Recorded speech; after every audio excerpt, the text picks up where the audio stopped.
Good day to everyone. Gusto ko lang sana i-share kung paano ba ang vegetable production dito sa Singapore. At itong makikita nyo, ito po yung isang way kung paano namin piniprepare yung mga finished products namin.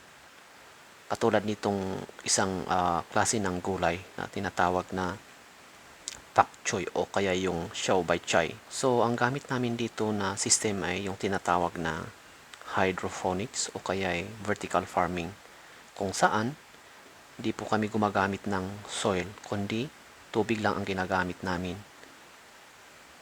So katulad din sa lupa, kailangan din maglagay ng mga nutrients na kailangan ng mga gulay. So meron din kaming linalagay dito na nutrients pero in a powder form, tapos i-dissolve namin sa tubig. Pagkatapos nyan, kukunin namin yung concentration ng nutrients na kailangan ng mga halaman o kaya itong mga gulay. So yun lang ang binibigay namin dito sa mga gulay para makasurvive at ayan, continuous ang growth hanggang sa ma-harvest. Considered itong organic kasi hindi kami naglalagay ng mga pesticides o kaya mga insecticides. So ito yung pagkakaiba ng o advantage ng indoor farming kaysa yung sa traditional or sa outdoor farming.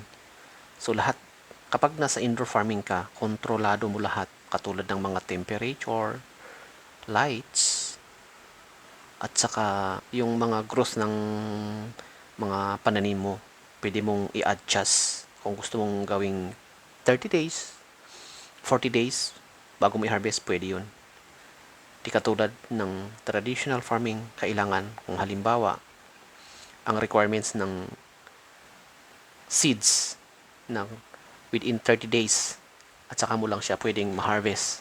Pero dito sa indoor farming, pwede mong i-boost o kaya mandaliin yung paglaki ng gulay.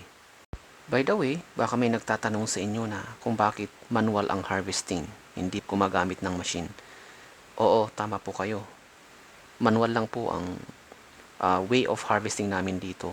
Kasi sa design ng system or yung growing system namin, wala pong machine na pwedeng gumawa ng harvesting. Baka siguro in the near future, magkakaroon din sila ng mga machine na talagang design sa mga ganitong growing environment. Pero sa ngayon, pinaka best way na preparation ay yung manual muna. At saka more effective at saka less damage. Kasi pagdating sa machine, na-try din namin yung mga iba't ibang harvester. Mostly, nakakaroon ng quality issue katulad ng mga damage sa mga dahon. So, ang daming reject. So, sayang din yun.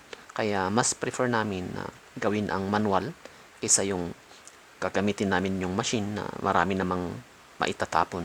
Okay, so, ayan nga.